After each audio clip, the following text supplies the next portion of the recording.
I'm Sean, and this is part 4 of my Ford Cortina restoration series and my first video of 2025, where I'm going to be releasing a new video every single month. So make sure you subscribe to get notified when new videos drop, and if you're new here, check out the restoration playlist to see the existing videos and get up to speed on the project. Today, we're tearing down the front end of the car, see what we got to work with and get it all ready for restoration and rebuild. We're also working on a big brake upgrade for the front end using Ford Escort parts. Hope you enjoy it.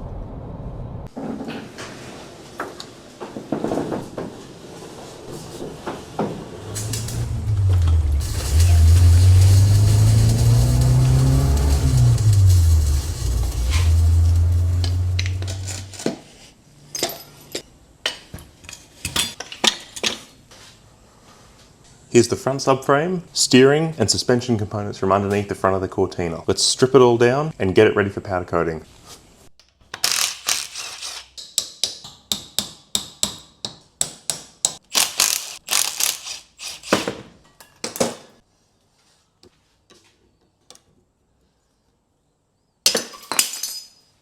That was pretty easy. My hope is that after a clean up and some fresh grease and a new rubber boot, we'll be able to just carry on using these. They certainly felt fine while they were still installed on the arms. There we go. Look at that. Didn't even fly across the room. That looks beautiful. The ball, there's no marking on it. There's definitely no rust. Plenty of grease in there. The cup looks to be in good shape, as does the cup down inside the pivot. And you can see the way this works with that circlip in there. When this is installed in the strut, there's pressure on this very heavy duty little stubby spring, and that keeps all of this under preload. And taking a closer look at this boot, I don't know, this is kind of surprising. If that's original to the car, that's amazing how well that's lasted. Now that we've got that front ball joint out of here, let's take a look at this suspension lower arm. You can see it's got some nolithane bushings here at both ends. I don't want to keep these. They're quite old. Who knows how long they've been in there. Just do a quick tidy up first. And by tidy up, I mean push all of these parts only just out of frame. Cool, I thought these might be a one-piece bush, so that was incredibly easy. Just going to do the other side now.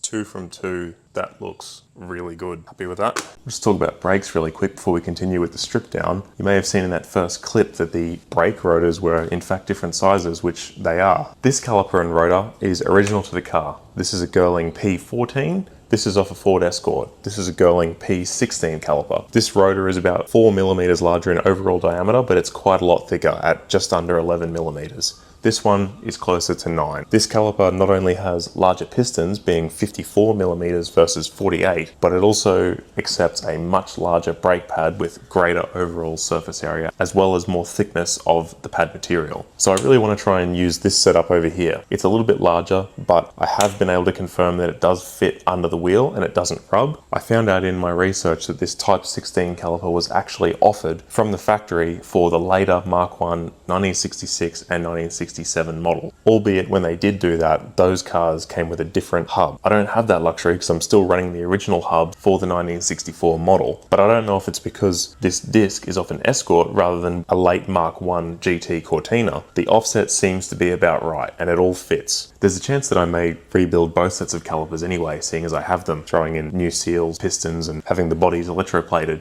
I'm going to crack on for now, assuming that this is the setup that's going to make it onto the car for final assembly. Sorry to have to break the fourth wall on you here, but we're about to go back in time about a week to when I set out to get these brakes freed up. And unfortunately, the transition clip that would have slotted in here to make things seem less haphazard can't be used, because old mate here has a tendency to talk too much on the fly without doing his research and without much regard to how I'm supposed to fit it into a longer running narrative. Don't worry, I've taken some steps to sort him out and it shouldn't happen again. Anyway, onto the brakes. These look foul, so let's address that. Don't worry about contamination. I think it goes without saying, I'm not going to be reusing these pads. Look at that, that's like cheating. I was not expecting that. Oh, good, that's leaking. Well, they had something in them that certainly resembled brake fluid, so that's a good sign. For context, the master cylinders on this car, when I picked it up, the brake fluid had completely evaporated in the master cylinders and turned into dust. They looked like they came from the Titanic. So to see fluid still in here is a nice surprise. Rusty. Oh, that's very stuck. Oh dear. Oh, that's rusty as.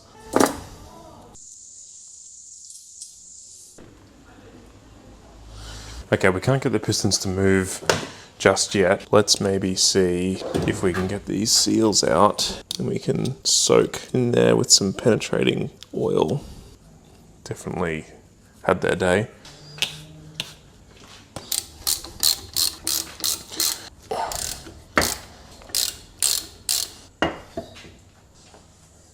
What am I doing? Bloody filthy hands. I literally just bought a new box of gloves today.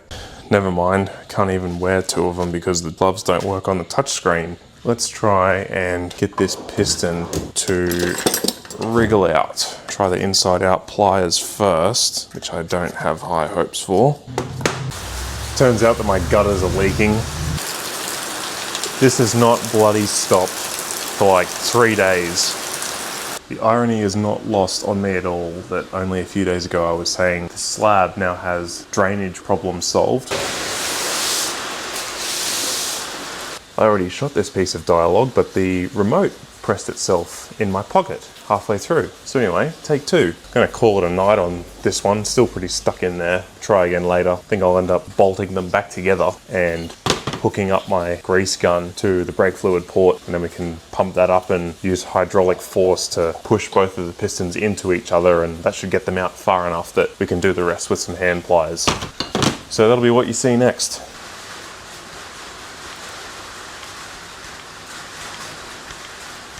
And that is doing a great job.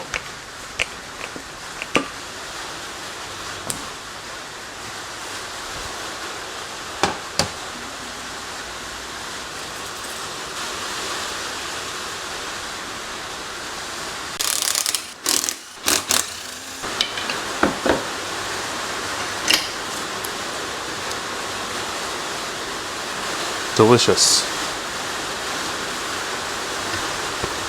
Give the inside out pliers another turn.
I have a little bit of a different approach for pulling these ones apart. I'm just going to give them a quick pass in the parts washer, throw them in the ultrasonic bath, let that wiggle it around, see if that loosens the pistons up a little bit more for me this time. Let that heat up for a minute. So we've just come out of our little ultrasonic bath. While this caliper still does look pretty scabby, this is remarkably clean for what it was.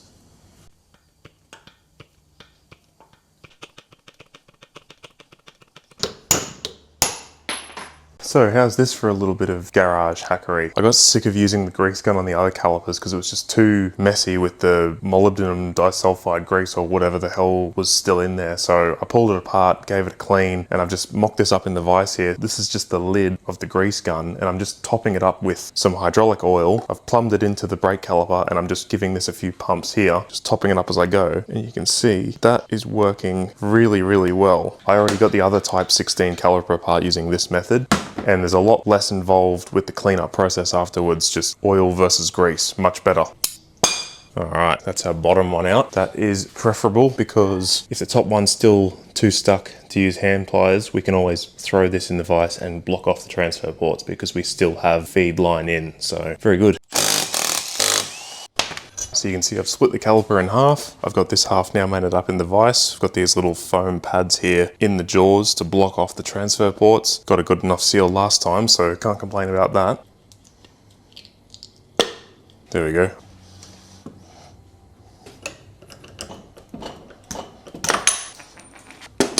Far out, got the corrosion line in there. These calipers are absolutely feral. Check that out. Some sort of gunky solids in there. Okay, so what do I think of that grease gun method with the hydraulic oil? To be honest, that worked really well, and for a little bit of extra stuffing around to get fittings and everything to work and having to top the thing up with a little jug by hand, the cleanup is going to be so much easier. I had an absolute nightmare of a time cleaning up the Type 14 calipers. Oh, to clean all the grease out of the transfer ports in the casting and everything was just laborious. These pistons, similar condition to the Type 14s. I can see there's spots where some of the chrome is pitting off and rusting, so we don't really want to be cutting corners there. You can buy new pistons for both of these calipers. There's mild steel versions which are quite cheap, and then there's more expensive stainless steel versions. So I guess I'll just toss up which way I want to go when it comes time to do ordering. As I've mentioned a few times, this Type 16 caliper is obviously larger than what came on the car, particularly with respect to this piston size here. One thing that we have to keep in mind when we're changing braking systems is that when this brake setup over here was originally selected for the car, the ratio between the diameter of this piston and the piston inside the master cylinder is quite deliberate. This is the master cylinder that came on this car. The casting mark here says 5/8. So the engineers decided that a 5/8 piston was the ideal mate to this 48mm piston in the caliper, or at least close enough. And because we know that the later Mk1 GTs in 66 and 67 came with this larger P16 brake, we can use that information to our advantage and simply refer to whatever size master cylinder they spec'd for these cars, which happens to be 0.7 inches, which is a very common size. We can order a new one of those. They'll fit into lots of Datsuns, I'm sure plenty of other cars as well. Importantly, I believe we can get that larger 0.7 inch size in a dual circuit design. And that just means that instead of one big pot here on the master cylinder, we'll have two. And instead of one output fitting, we'll have two or sometimes three. And having a dual circuit design gives us better redundancy for the braking system. It means if a brake line is to let go somewhere downstream, it is completely isolated all the way back to the master cylinder, and we'll still have a separate functioning circuit that is unaffected. Much safer, which is why all modern cars utilize them. So hopefully we can do the same on this car when we get it back on the road. Fast forward, and after a little bit of time back in the ultrasonic parts cleaner and just some general scrubbing, degreaser, and we have these. These ones actually haven't even been sandblasted yet, and you can see how much better that is than what we started with. And here are the other two in a partially assembled state. Once fully assembled and restored with new seals and everything, these pistons would ordinarily sit a little bit further out than this, but this is certainly good enough for checking basic fitment back on the hub. So let's crack on with that.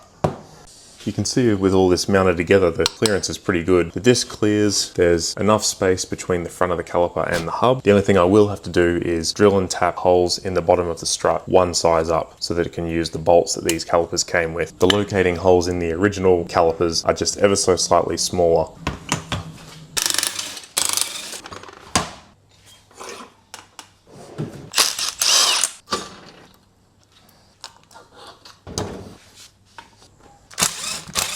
I've already had this one apart, that's why two bolts are missing. This was the rotor from the Escort that I was trial fitting onto the hub.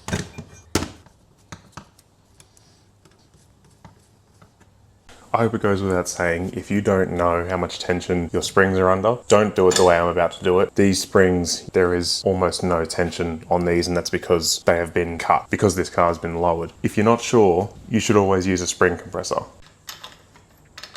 Well, that's not going to work. This piece that's been welded on here, it's fouling in the path of this nut. So I'll have to go to the toolbox and let's see if we've got an old crappy socket that I'm willing to sacrifice for this. New development, this weld was actually very weak and I've just managed to break it using this pry bar. 10 points to anyone who can figure out why this would have been added to the strut. Whew, that's a bit dry. I'm guessing this also isn't factory. Got these little metal tangs on here to keep the spring retained within the strut. So I can't get these off just yet. I'm gonna have to see if we can break them free.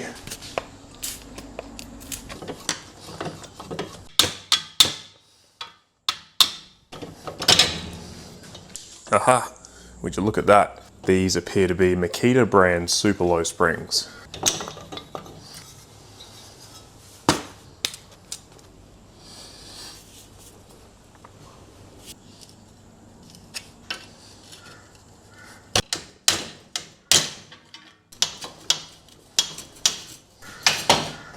I'm guessing this isn't supposed to be loose either. This is just sitting like this. Let's get a bucket under that before it pisses oil out everywhere. Aha! I didn't realize that the strut cartridge was replaceable in this fashion. These are probably just going to end up being a core for some coilovers anyway though, but still interesting. Learning as we go. Do the other side now.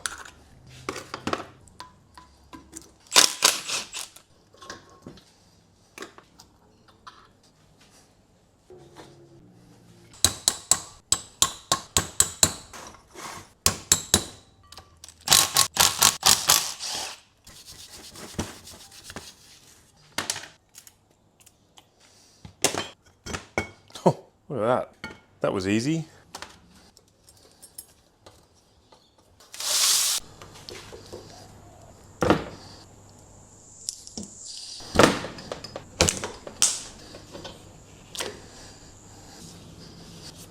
It's best to get as much grease out of here as possible. All the extra grease, if that makes it into the parts washing sink, it's just going to contaminate the degreaser, which will waste it. Now on this car, before it all goes back together, I'm going to be replacing anything that's worn out. You'd think that that would include stuff like the wheel bearings and the ball joints, but these are English-made Timken bearings, I hope I'm pronouncing that right, and this one here is a Japanese NTN. Now these are very high quality bearings. It'd be very expensive if I was to go and replace these, and they actually feel really good. And all the grease that came out of here in the hubs was all very clean, so we might be able to clean them up and keep them aside. Same with ball joints. Some of the ball joints on this car, not all of them, look to be original, and they're a very, very high quality part. And if I was to just jump online and buy a new ball joint set, unless I can find some new old stock or a really reputable brand, a lot of the stuff on the shelf now is just cheap junk, and it's just not going to last. Also very dry.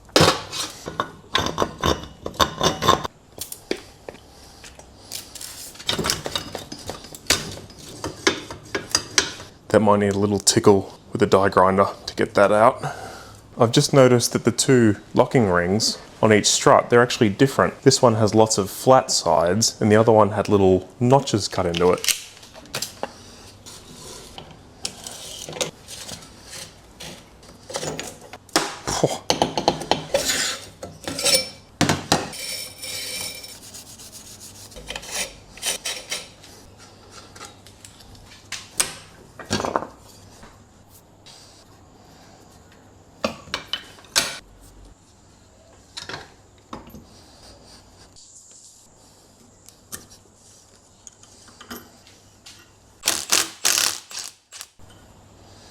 Something's not right on this one. This was the nut that was on the top as opposed to the castellated one that was on the bottom. I think these threads perhaps were wrong. This is all chewed out, so let's try and get it free.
If you spotted these two front sway bars in the opening shot and thought that was a little weird, then I'd agree, it's a little bit different. This is the actual sway bar setup that the car was running.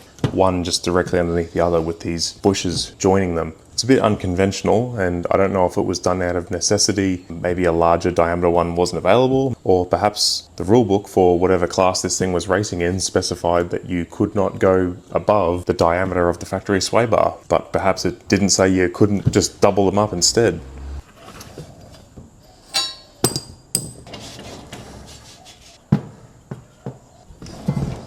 Okay, so everything's broken down into individual components now, which means it's time to get cleaning.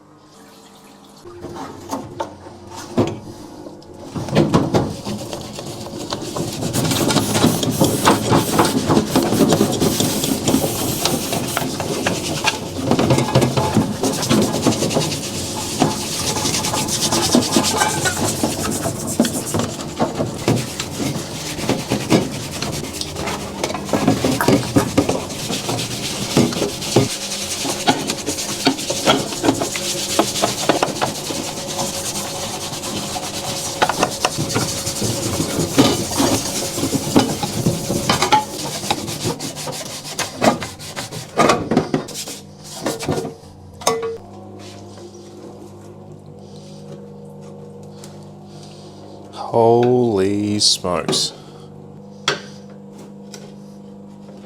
That goes all the way through the inside of the cross member. It is just jam-packed.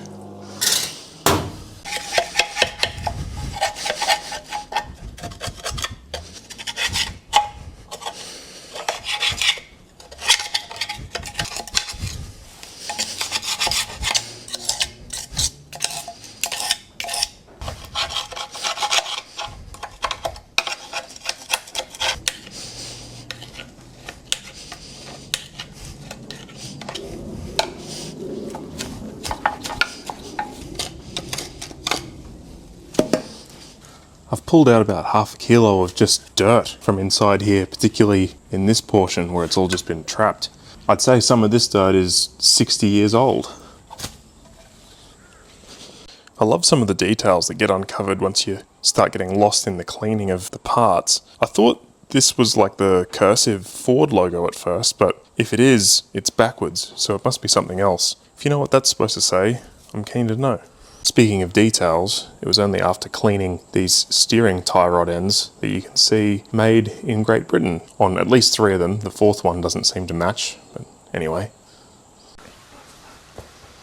This is all the stuff they don't show you on the TV shows where they restore cars because it's bloody time consuming. A few hours gone into just getting all this clean. The subframe's certainly a lot better than when we started. I've got all the cavities cleaned out of the compacted dirt, but I'll need to hit it again, maybe use some steam, stronger degreaser. We'll do that another time. Where to go from here? I mentioned at the start that we're preparing things for powder coating, which we are. Some of the stuff's going to go off to a powder coating place, some of it needs to be electroplated, some of it I'll paint myself, and some of it is just new parts that we need to order or just cleaning up what we've got. So there's a few things to happen, and hopefully you can appreciate why I haven't been able to cram all of that into this video, because I just need more than a month to get everything sorted because I'm going to be liaising with third parties and ordering things. The plus side is we'll be able to make a pretty satisfying video come time for reassembly where we can step through that end to end. If I decide to send parts away for electroplating rather than doing it in-house, I'm gonna need to take stock of every single fastener and measure it and label it and keep all of that on record, because my understanding is that when you drop off hardware and parts to be electroplated, you generally drop it all off in one big container, unorganized, so that it makes their life easier. They can just do it all in one big batch. So that means that when you go to pick it back up once you're done, you're gonna have to piece back together what goes where, and we'll just have to figure out a way to do that and make sure that I've got all the information that I need so that when they come back, I can figure it all out. I'm sorry to be ending this one here. For now, we're not seeing the restoration of all these components through to completion. This will be a really good one to revisit once all the parts arrive and once all the third-party services are carried out. A goal is a goal, and I want to stick to one upload every month. Since you're here, let's take a sneak peek at some of the parts that'll be coming up in future episodes. We've got some brand new reproduction lenses for the rear lights and some new old stock lenses for the front. So it'll be a lot of fun tackling all the hardware and trim that go along with these and seeing how it all turns out. It's going to look brand spanking new. I also got these new reproduction GT badges for the rear quarters. Also recommissioned my air power file and die grinder, got some new burrs, and these will be really good for getting rid of spot welds on panels, like when we go to change over that rear parcel shelf, which I'm planning to do really soon. I got some new camera gear too. The telescope stand has been retired in favour of an actual tripod, something that can actually be adjusted and has a functioning ball head on the top. Got myself a gimbal on some post-Christmas sales for some smooth tracking shots, seeing as Sasha doesn't like the noise of the drone. I did have to sort out a microphone clip for it, but that's another place where 3D printing really shines. Earlier in this episode, I'm aware that there were times where my arms and hands were in the way of something that I was trying to demonstrate here on the bench. So I got some extra mounts that can give me different shots, like this one from overhead, as well as bring you along for shots like this. I'm on my way to get some supplies right now. I'm heading down to the steel yard to get some 1mm cold rolled sheet. I really hope you enjoyed the video. If you liked it, give me a thumbs up, leave a comment, subscribe, and we'll see you next month. Cheers.